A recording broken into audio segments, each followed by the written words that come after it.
My name Nabasi Use.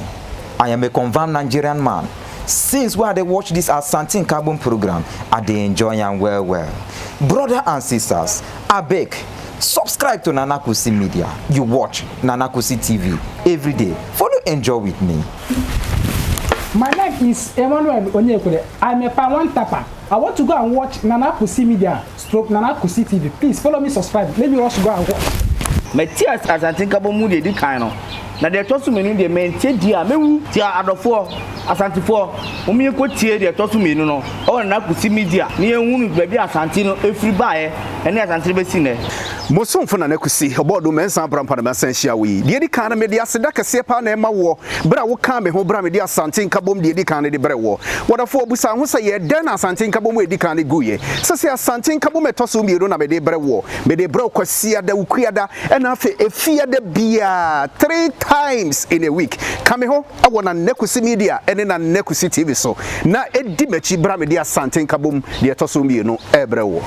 we o my yesan emamu nyina mo hia mo somfo na KUSI obodo mensa brampa na sabre masane mo hia e wo na KUSI Media e de na KUSI TV so ya me di dwumadi agwato ne din ka mehwe me de bre wo sade ye ne da no ye ngoma ene ye kenkan tie nde ye da so e wa Asante Nkabom de toso mienu eno so enti ye betoa so afiri ba bia ye de usi ye e wo ye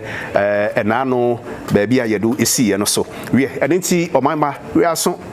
twon wa konkwannua ana ba bia wo bia no wo betwe abemi wo dia ne so be subscribe e wo eye na KUSI TV ene na KUSI Media so na afi akenkan sem no so watimi edi akiri we enti sabroi ye ba beto akenkan no so ne ahwedi besie na megidi ye se ye hia ye no ba bia kenkan KUSI ye nyina na ye ba bia bedwafo eko nananom ko hia eye amrado ede wa de sere ede koto de amrado animu se de wo sere bi de amana na prempe sede be ya na prempe be san aba na se de asantefo asanteman afi na prempe dodo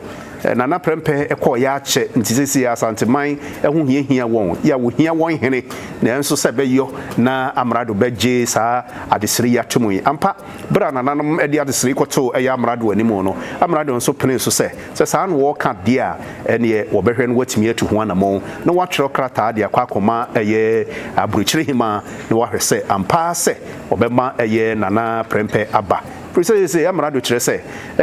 ni nuano mo a wo mo bedi amrado nyina no mo nyina suro firi Asante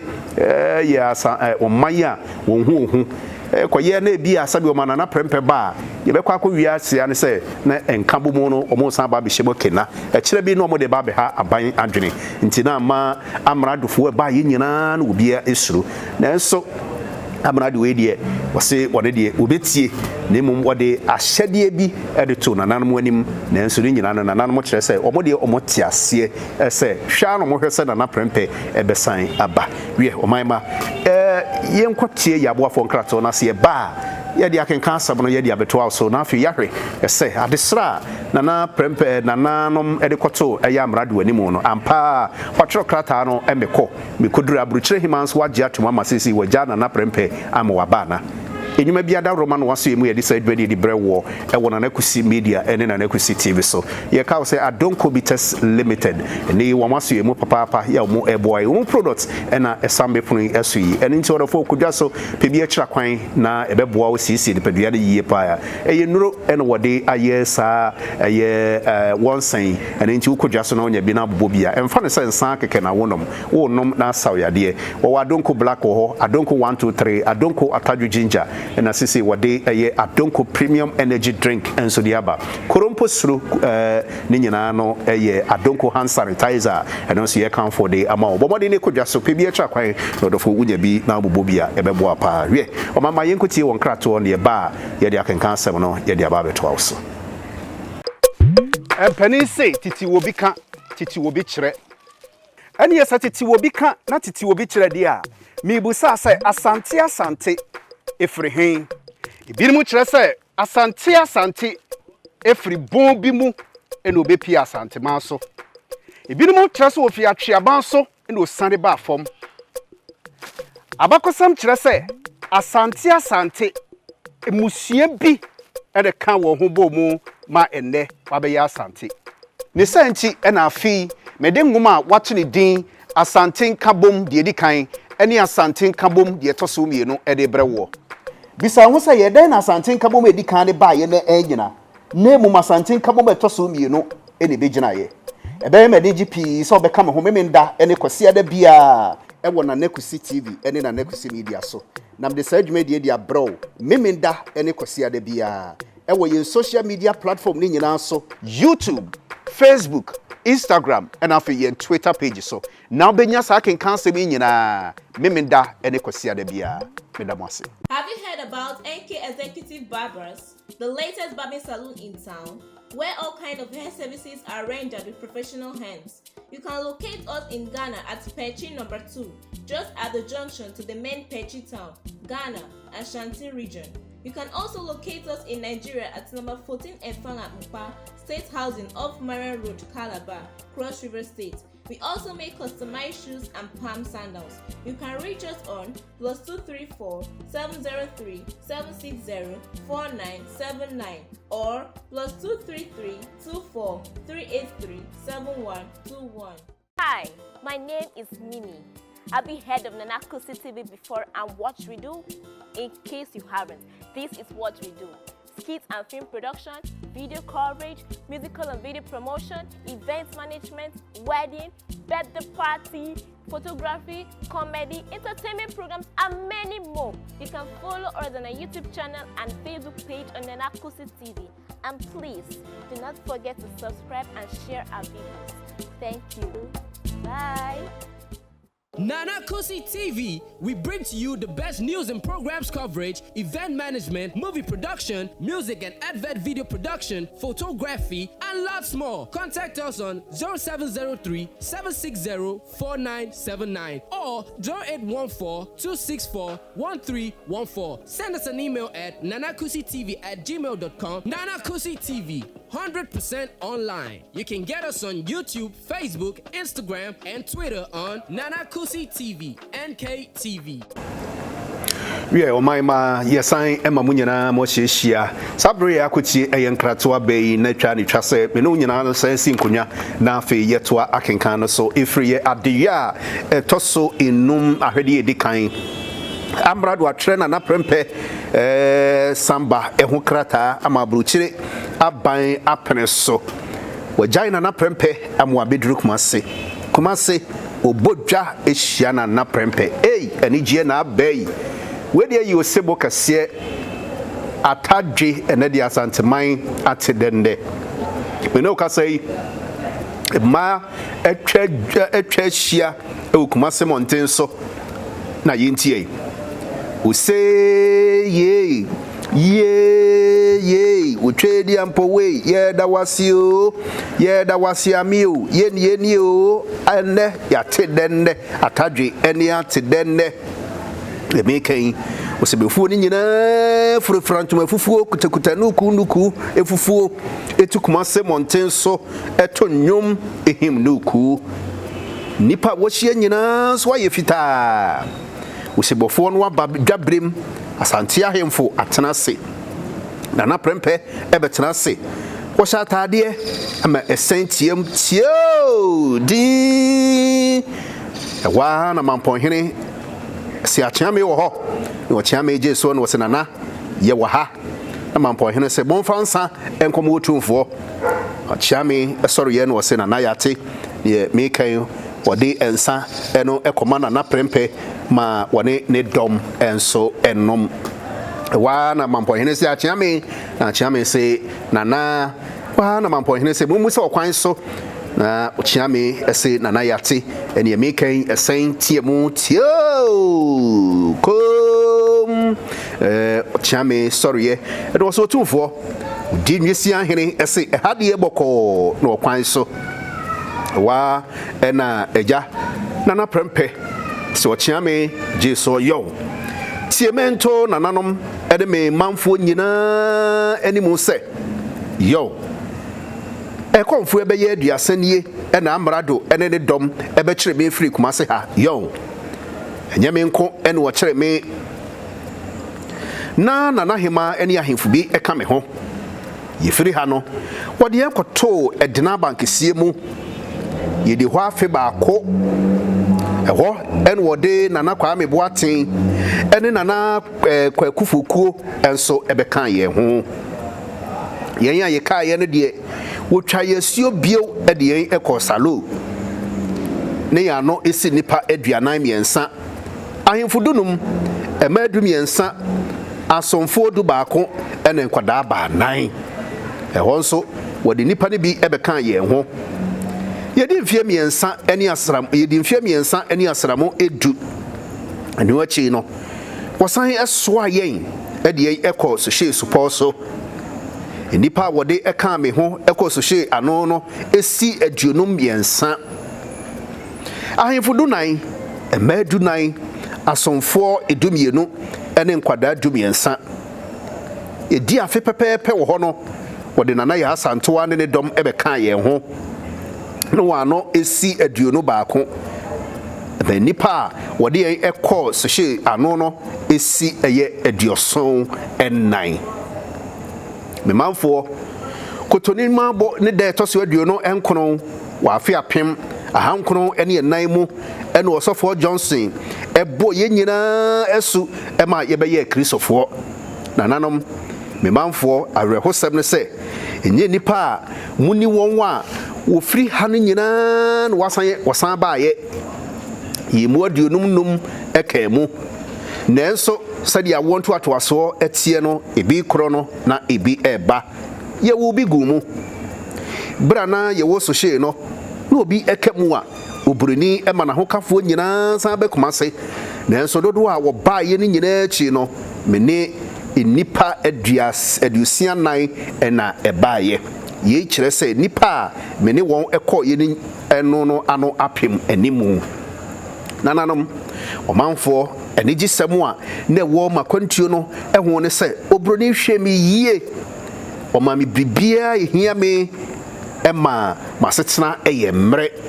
deɛ na ɛkyɛ nso koraa ne sɛ bra na yɛwɔ so hyee no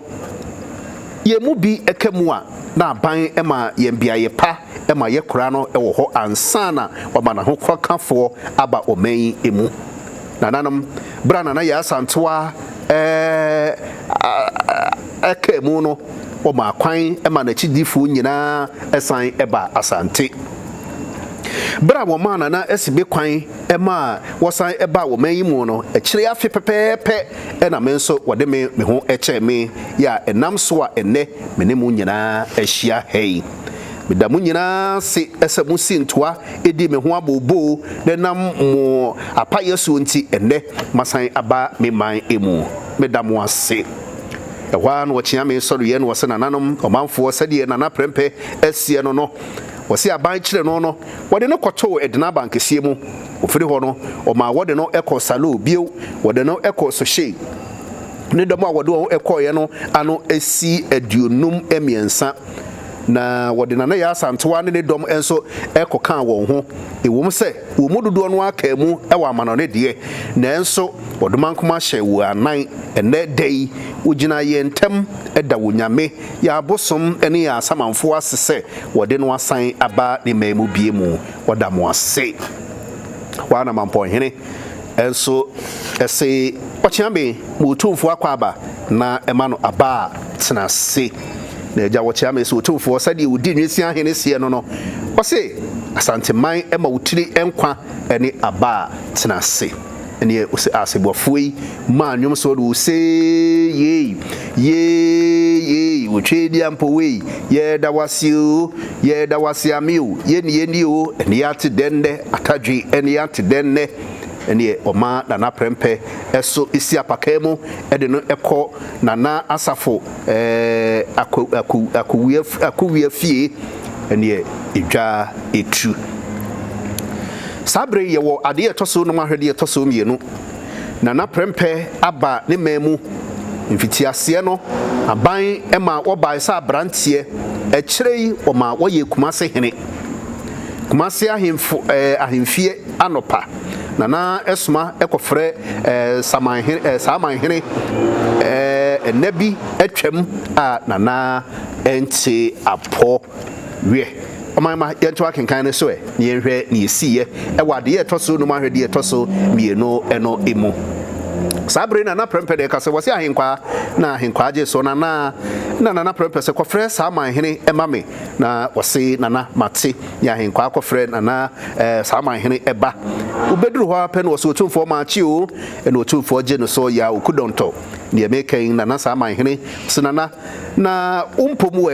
na otumfo se oh sa man hene me ho dodome me ho ye me basabasa na sa man hene se na ene me suma amwa kofa ensuban kwa hene ene wo hene kremo aba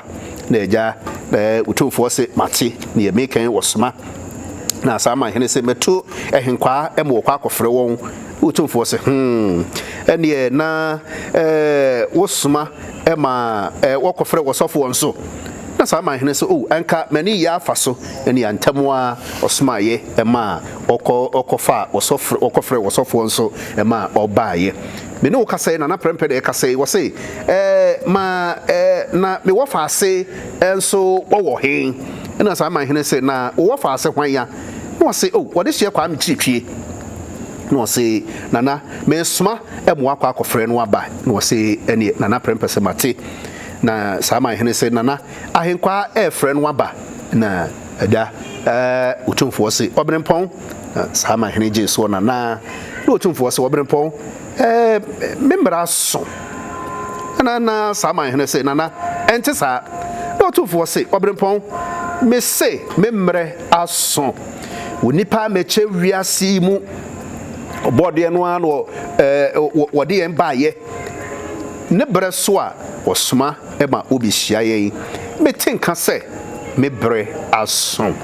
wa na sama hene se nana kenchine ho na me nyini se obra aso na prempe se me wo fa ase wode hia chiritwie na won na wode hia chiritwie na e kasai na se nana na wompomu na prepare se wode hie nye papa na wode hie chiritwie se nana onyame adom ebeye yie na prepare se no se tenase na eja wotenase wa na prepare se wode hie me hunu se be breadu obretwa wuo obo ade no an wode en baaye yem bredu a obefa yen wode hie beda wase ewo mwa kase a wode aboaye ama enne mahenie a eho eba asem ne mpapa mu nti eto fom no wonnam akwamiasa so ama apagya biewuo bedawo eni wuku asante kotokoku ase na moso asante manya sorry Nkabom a eye din eja no aso bedamo ase wa no wode hie twetwe se nana enye ya ho den onyame ena aseda ewo no na prempese wode hie munkutamu saa Nkabom ene pagya wo man Nkabom ene kora wo man Nkabom ene ma wo man etumpon praye wo hoi ututu ene mfuomfua na obubu mu a ebubu denso se okabom na obubu mu a yei ena mede me jamo wode hie na chiritwie se nana mate ewa na prempese afa bio makama kwantue mu nsem nyina kyerɛwo iti awane se ye nananom eka se obi nkwati kokromotie emmopo enye eye asɛm a emu oduro yie onipa hia wo nyankopɔn ewo na setena mu wono ena wotwere no a he ompa nhwe enti fa wo hu nyina to do so fa wo were nyina hyɛ mu fa wade srɛ eto danim na obema wadi yie wa na wade hye twitwie se nana mate ene mekan ohene kramo ebem ohene kramo salam alaikum na sama ohene jesu alaikum salam na mekai ohene kramo so utumfo ma chiu na utumfo je no so kramo yefi na ohene kramo se nana na wo hote sei utumfo se nya bia ohene kramo se ala wo ho na prempese beda wase nya mekai ohene kramo so chia me pese be koye aduru ebre nana na sama ohene se yo mate ya mekai anche na sumankwa ahene enso ebe mu wo ba no na ukura nuro na uduru hɔ no wɔse na maachi o otumfo gye no so ya apiafo na Subankwa ahene se na mate se wo ho dodo wa na prempɛ se enye papo na Subankwa ahene se na badawroma me de adura ba me de ebepunu wo na otumfo se domye ye me kan opunu wo aduro Subankwa ahene na sabre wakase no se na ene masori akɔye akɔpɛ nhama bi atete aba na otumfo se ene de ania wu anche bia na Subankwa ahene se nana ya Subankwa ahene enso be mu no se ya oburu na eja wode ekoye na osofo nso ebe mu na osofo oduru ho no so otumfo ma achi o na nana prempe eje no so na se ya so osofo ye meken osofo se nana na wo ho te sen ewa na nana prempe se bompaye mamme na osofo se sama hene wode hye moma ye mu nkotodwe na ye mompaye ni wonyina kɔ wo nkotodwe ne mu ɛwɔ nana empa anim na mpaye sɛdeɛ utu osofo boye enie no so twedi ampon ye da wasea no pain na wonyina agye so emen obadeɛ wona obo nipa wona wonwene yen wosa ye yie na wo ɛna sɛsɛ yɛde yɛde ye ho emremra wanim eja baji wa ye yie da jeso emin utwedi ampon enye wo hene a wode no ama Asanteman enne wo hene a wode no ama Asanteman ho dodo no na wo na eja usi ahene mo hene ene wo eja besa ne yade da emi nanso wo pɛ ene enye ho ahene mo hene baji wa ye yie o wo a ye nam wo susuma ebo mu a ye ne wonam wo a asaman mu empo wo kan ye ho ye de nana ehye wonsa ye nim se ne brenso ya obepagya no empo se ne bredru a wo de no ebetwere ukukumu na awiye bremu no wapagya no ama wo de nanim nyam apie wa hene emu osoro hene ye da wase ye ka ni aka ne sen wona wonim yen eba ene yen koro wosoro hene ope na enye ho yesre ni enipa nyina waja oba ene sunsun konkro ne din mu na eja wo nyina waje so amen yes abra me kan nana prempe eda wosofo ase osofo ese nana mede onyame ejawo na oso nana prempe se meda wase osofo enso ekosa ma hene na sabre waka sei oso brempon bibia mu no momfa yeye ema onyame wa na sama hene se nana yate na nana mampo hene se obrempon die nana prempe se obrempon die me pese woni wode hye tie ene se onyame no obo ade onyame no mankwa onu nkuto ene woje nkwa efiri woni pansem ene me hunu se be bredu medamo ase sabe kwa monso nkabom mu ye monso anuja minim se wode hye chitire be di mahedie so ene kwa na wode hye se nana me hye wo bo kwa na nana prempese bio sade maka no onyame nka onyame nko a ena wotumi se woyi nipa nkwa efiri ho ne se nti se mekwa bachi no michiri sekan wode hye no kwa na wode hye chiritwe se nana mate wa na nana prempese meda asante ahemfo ase meda meman ase de mesre ene nkabomu ena igina oman wa na wode hye chiritwe se nana mate ene wa na nana prempese osukom de me oman nsuo na nana prempe toaso bio se eja wonsam ena mede me ho mehye ene me kan nana prempe etwa nani ehwe dan ode hye prempe soro mu nana asundwie mu ena mekɔ akoda na meda preko kom nana dia asundwie kɔ onyame enkojawo wa nana sama hene nana ma udamrefa